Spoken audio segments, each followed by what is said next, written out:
आईने दहशाला।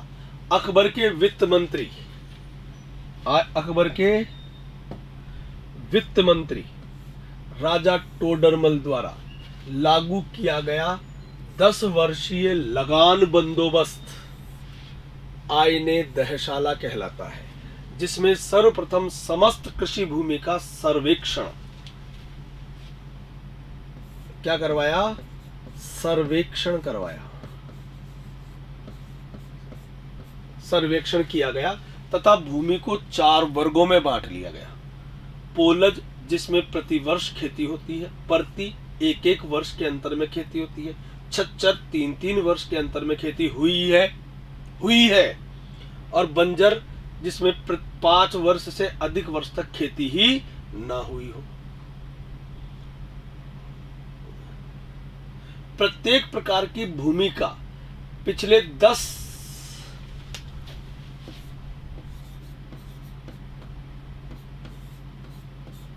वर्षों का औसत उत्पादन निकालकर औसत उत्पादन के 1/3 भाग को अगले 10 वर्ष के लिए लगान के रूप में निश्चित कर दिया गया। इसे ही आईने दहशाला कहा जाता है।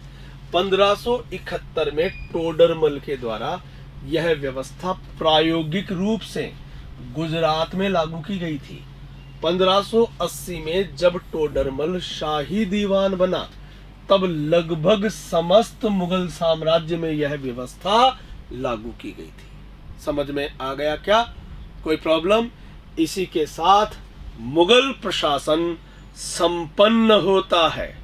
मैं विजय भारद्वाज इसकी औपचारिक घोषणा करता हूं। ठीक है भाई, अब बात करते हैं अगले चैप्टर की।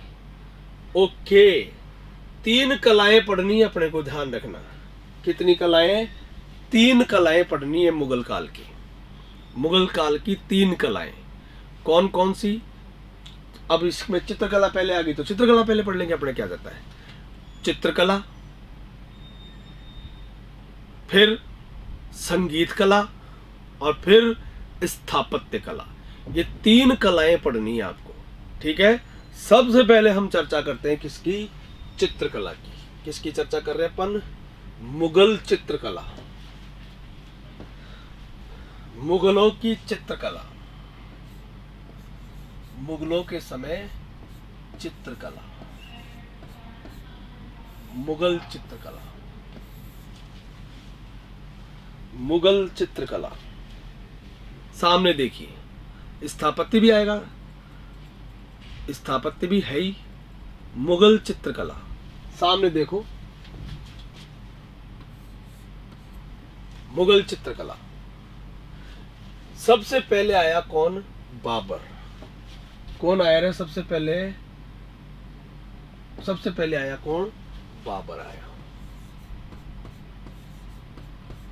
ध्यान रखना, बाबर की चित्रकला में रुचि तो थी, पर बाबर के समय चित्रकला के बारे में कुछ ज्यादा चर्चा नहीं हुई। किसी भी कला के विकास के लिए समय का होना बहुत जरूरी होता है। बाबर का जो समय था 5 साल का, 26 से 27, 26 में आया तो 27, 28, 29 और 30, 4 साल ही रहा बेचारा। 4 साल तक युद्ध ही युद्ध करता रहा, टाइम ही नहीं मिला। तो कला का विकास तो तभी करेगा ना जब टाइम हो। टाइम ही नहीं मिल पाया बेचारे को, इसलिए बाबर के समय चित्रकला का कोई विकास नहीं हुआ भारत के अंदर। हाँ, फिर भी इतना तय है कि बाबर की आत्मकथा है। बाबर ने अपनी आत्मकथा लिखी थी, आत्मा कथा नहीं है, आत्मकथा लिखी है बाबर ने, और उस आत्मकथा का नाम है तुजुक-ए बाबरी। क्या नाम है? तुजुक-ए बाबरी। तुजुक-ए बाबरी कौन सी भाषा में लिखी थी? तुर्की भाषा में लिखी थी। कौन सी भाषा में लिखी गई है? तुर्की भाषा में लिखी गई है तुजुक-ए बाबरी। ठीक है ना? इस तुजुक-ए बाबरी के अंदर बाबर ने अपने इस तुजुक-ए बाबरी के अंदर एक चित्रकार का उल्लेख किया है, एक चित्रकार की प्रशंसा की है। एक चित्रकार की क्या की है, बहुत ही प्रशंसा करी है, बावड़ा हो गया, प्रशंसा की है, और उस चित्रकार का नाम था बेहजाद। क्या नाम था? बेहजाद था उसका नाम। क्वेश्चन सीधा सीधा पूछ लेते हैं, सीधा सीधा क्वेश्चन पूछ लेते हैं कि बाबर ने अपनी आत्मकथा में किस चित्रकार की प्रशंसा की है, तो आंसर आ जाता है सीधा सीधा, बेहजाद नामक एक चित्रकार की प्रशंसा की है। ये बेहजाद जो था ना, ये ईरान का रहने वाला था। कहाँ का रहने वाला था? ईरानी चित्रकार था जिसका नाम था बेहजाद। समझ में आ रही बात आपको? ये इतना सा ही याद करना है किसके बारे में? बाबर के समय चित्रकला को। इसके बाद में एक और शासक आया, उस शासक का नाम था क्या? उस शासक का नाम था हुमायूं। कौन आया रे? हुमायूं आया। हुमायूं को चित्रकला में बड़ी रुचि थी, ध्यान रखना। हुमायूं को चित्रकला में बहुत रुचि थी। हुमायूं को बहुत सारी कलाओं में रुचि थी। तुम्हें मैं बता देता हूं, हुमायूं को ज्योतिष का भी अच्छा ज्ञान था। हुमायूं को ज्योतिष का भी अच्छा ज्ञान था। और बाबर जो था ना, वो बाबर तो तुर्की भाषा का बहुत बड़ा विद्वान था। बाबर तुर्की भाषा का बहुत बड़ा विद्वान था। उसने जो अपनी आत्मकथा लिखी थी ना, तुजुके बाबरी, वो तुजुके बाबरी तुर्की साहित्य की, हर भाषा का साहित्य होता है ना, तुर्की साहित्य की सबसे सुंदर रचना मानी जाती है हर दृष्टि से। जो जिस तरीके के शब्दावली का प्रयोग किया, कोई देख के उसे कह नहीं सकता है, बाबर की उस किताब को देख के कोई ये नहीं कह सकता है कि इस किताब को लिखने वाला कोई सैनिक था। कोई देखेगा, कोई पढ़ के देखेगा तो उसे लगेगा कि कोई प्रोफेशनल राइटर ने लिखी है किताब, जिसको साहित्य कला का बहुत गहरा ज्ञान था। इतना ही नहीं, बाबर ने तो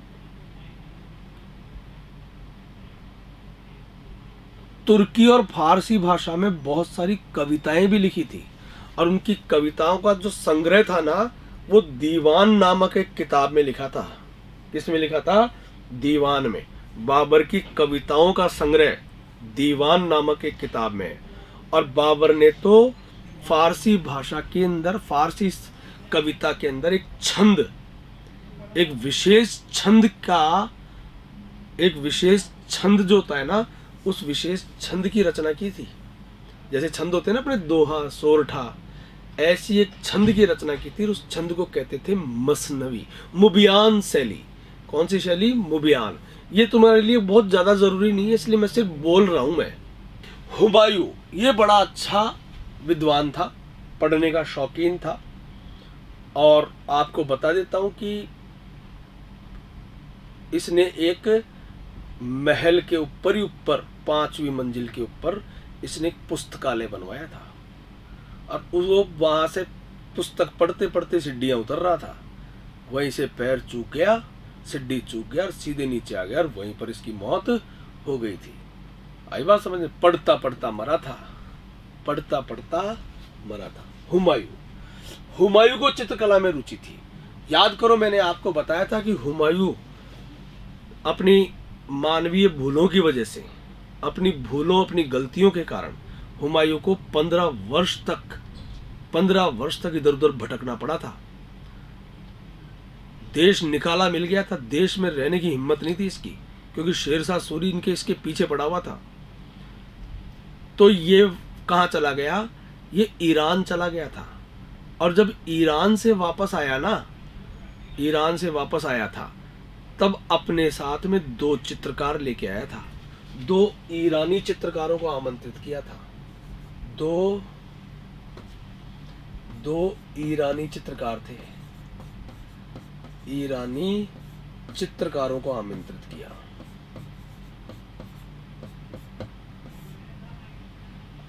दो ईरानी चित्रकारों को आमंत्रित किया। कौन कौन थे? एक का नाम था अब्दुस समद। क्या नाम था? एक का नाम था अब्दुस समद,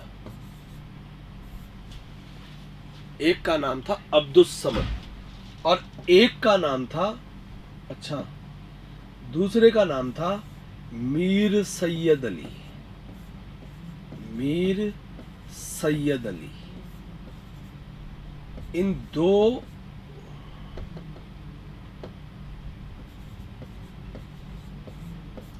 दो चित्रकारों को भारत बुलाया था, लेकिन आप अच्छी तरह जानते हो कि जुलाई 1555 के अंदर हुमायूं भारत में वापस आया और जनवरी 1556 में तो निकल लिया। 6 महीने भी एंजॉय नहीं कर पाया ये वापस अपने राज्य को, है ना। 6 महीने भी नहीं कर पाया ढंग से। जुलाई में आया और अगस्त सितंबर जनवरी फरवरी, अगस्त सितंबर अक्टूबर नवंबर दिसंबर जनवरी, सही 6 महीने के अंदर निकल लिया भाई साहब पूरी तरह, ठीक है ना। तो इन दोनों चित्रकारों का यूज नहीं कर पाया कौन? हुमायूं यूज नहीं कर पाया। इनके असली मजे लिए किसने? इनके असली मजे लिए अगले शासक ने, जिसका नाम अकबर था। अकबर ने मौज उठाई इनकी, अकबर ने मजे लिए। अकबर ने क्या किया कि इन दोनों में से ये सोचा कि यार ये अब्दुस समद क्या काम करता है। तो ये जो अब्दुस समद था ना, अब्दुस समद, इस अब्दुस समद की खास बात थी, कि ये छोटे चित्र बनाने का एक्सपर्ट था। कैसे चित्र? छोटे चित्र बनाने का एक्सपर्ट था। छोटे चित्र बनाने का एक्सपर्ट था ये। छोटे चित्र, छोटे चित्र बनाता था ये।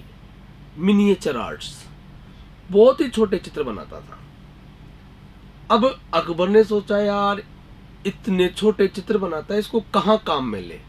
तब अचानक अकबर के दिमाग में आया, ओ तेरी की, एक जगह है जहां पर हम इसका काम में, इस चित्रकार को काम में ले सकते हैं, और वो है सिक्के बनाने के काम में, सिक्कों की डिजाइन बनाने के काम में है। तो भाई साहब अकबर ने क्या किया, इसे अपनी शाही टकसाल का, किसका? शाही जो टकसाल थी ना, उस टकसाल का दरोगा नियुक्त कर दिया। इसका काम था कि सिक्कों के लिए, सिक्कों पर बनने वाले चित्र बनाना। कागज पे या किसी भी चीज पे चित्र बना देता था, और चित्र बनाने के बाद में उस चित्र को सिक्का बनाने वाले जो लोग थे ना, सुनार, वो उसे कॉपी करते थे। और इसमें कोई संदेह नहीं है कि अकबर कालीन सिक्के बहुत ही प्यारे सिक्के थे। अकबर के काल में बहुत ही प्यारे सिक्के बनाए गए थे, ठीक है ना। और उन सारे सिक्कों की खूबसूरती किसकी देन थी? इस अब्दुस समद की देन थी। इसीलिए अकबर ने अब्दुस समद को एक उपाधि दी थी, और उस उपाधि का नाम था सीरी कलम की उपाधि। सीरी कलम की उपाधि प्रदान की थी। सीरी कलम की उपाधि प्रदान की थी किसने? अकबर ने। समझ में आ गया क्या? कोई प्रॉब्लम? No problem.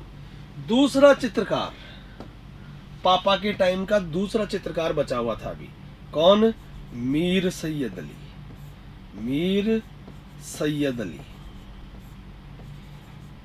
ये मीर सैयद अली बड़े चित्र बनाने का एक्सपर्ट था। कौन से चित्र बनाने का? बड़े चित्र बनाने का एक्सपर्ट था, बड़े चित्र बनाने का विशेषज्ञ था। तो इसने क्या किया, अकबर ने क्या किया, ढंग से समझना। अकबर ने क्या किया कि अकबर को एक किताब बड़ी पसंद थी, ढंग से समझना।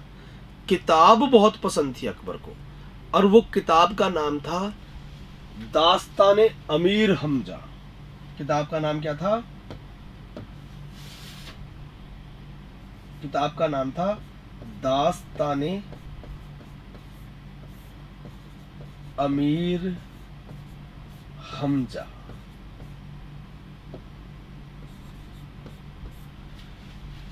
इसको हमजनामा भी कहते हैं। इस किताब का दूसरा नाम है हमजनामा,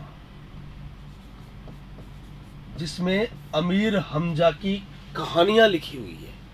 अमीर हमजा कौन था? अरब में मोहम्मद साहब जो थे ना, उन मोहम्मद साहब का एक चचेरा भाई था। कुछ चाचा बोलते, कुछ चचेरा भाई बोलते। और इस्लाम के प्रचार में इसने, अमीर हमजा ने मोहम्मद साहब का साथ दिया था और मोहम्मद साहब की तरफ से इस्लाम के प्रचार के लिए बहुत सारे युद्ध लड़े थे। अर्थात अमीर हमजा जो था वो अरब का एक वीर नायक था। जैसे अपने यहाँ नहीं है क्या तेजा जी, वो पाबू जी, गोगा जी, ये कौन है?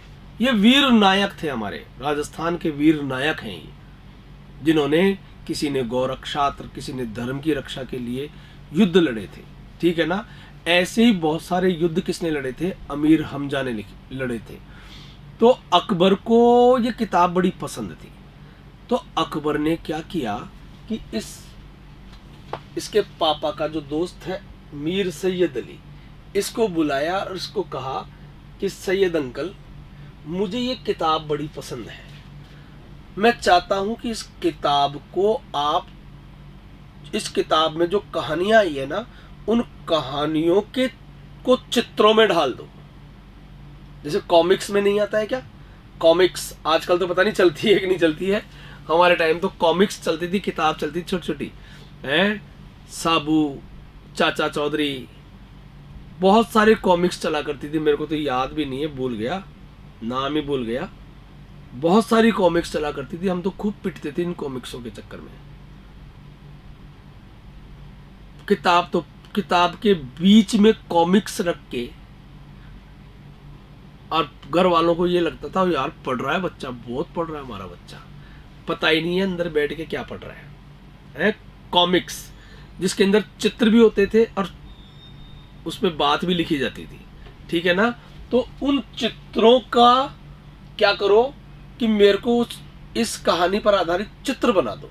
तो भाई साहब इसने क्या किया कि इस किताब का चित्रण कर दिया, इस किताब का चित्रण कर दिया, और बहुत बड़े, लगभग 50-60 फीट बड़े लंबे एक कपड़े का पर्दा लिया और उस पर्दे पर 1200 चित्र बनाए थे। कितने चित्र बनाए? 1200 चित्र बनाए, लगभग 1200 चित्र बनाए थे। कुछ अन्य चित्रकारों ने भी बनाए थे पर्दे के ऊपर, बहुत बड़े पर्दे के ऊपर। अर्थात एक चित्रित ग्रंथ बना दिया इसने, एक ग्रंथ बना दिया कपड़े के ऊपर। जैसे फड़ बाचने वाले फड़ के ऊपर बनाते हैं ना, रामदेव जी की फड़, तो उसमें रामदेव जी का पूरा जीवन चरित्र बना हुआ होता है, उसके ऊपर चित्रित होता है, और बांचने वाला उन चित्रों को दिखा के, और जो अनपढ़ लोग हैं ना गांव के, उनको समझाता था। तो वो उन चित्रों से बड़े आसानी से समझ में आ जाता था अनपढ़ व्यक्ति की भी। समझ में आ रही बात आपको? तो इसने 1200 चित्र बनाए खूब बड़े सारे पर्दे के ऊपर। समझ में आ गया क्या? कोई प्रॉब्लम? ये दोनों चित्रकार तो अकबर के पापा के टाइम के चित्रकार है, ध्यान रखना। हुमायूं कालीन चित्रकार है। ये क्वेश्चन आ चुका है सेकंड ग्रेड में एक बार। ये क्वेश्चन आ चुका है कि निम्नलिखित में से कौन चित्रकार हुमायूं के समकालीन था या हुमायूं कालीन था? तो उसमें आंसर अब्दुस समद था, हुमायूं के टाइम का था। इन दोनों को, हालांकि इन्होंने काम तो अकबर के समय पर भी किया था, लेकिन इन्हें लाया कौन था, आए किसके समय थे? ये हुमायूं के समय आए थे, इसलिए इन्हें हुमायूं कालीन ही माना जाएगा। समझ में आ गई बात आपको? लेकिन अकबर ने केवल इनको ही नहीं बुलाया था। अकबर, ये जो लड़की कह रही है ना, लक्षा, इसका मतलब समझ। अकबर शुद्ध रूप से अंगूठा छाप था, शुद्ध रूप से अंगूठा छाप। इसको पढ़ाने के लिए कोशिश की थी, बैरम खान ने इसको पढ़ाने के लिए अब्दुल लतीफ नाम का एक टीचर नियुक्त किया था। अब्दुल लतीफ को टीचर नियुक्त किया, पर इसका भी तुम्हारा ही जैसा हाल था, पढ़ने में मन ही नहीं लगता था, पढ़ने में बिल्कुल भी रुचि नहीं थी। इसकी रुचि तो बस राजनीतिक बातों में, युद्धों में, इनमें रुचि थी इसकी, पढ़ाई लिखाई में बिल्कुल भी रुचि नहीं थी। आई बात समझ में? इसलिए अकबर शुद्ध रूप से निरक्षर था, इलिटरेट था। अनएजुकेटेड नहीं बोलूंगा मैं, एजुकेशन का लिखने पढ़ने से कोई मतलब नहीं होता है। निरक्षर व्यक्ति भी एजुकेटेड हो सकता है, और एजुकेटेड व्यक्ति भी, साक्षर व्यक्ति भी अनएजुकेटेड हो सकता है ना। हम साक्षर हैं, पढ़े लिखे हैं, परंतु बहुत सारे मामलों में अनएजुकेटेड हैं, अशिक्षित हैं।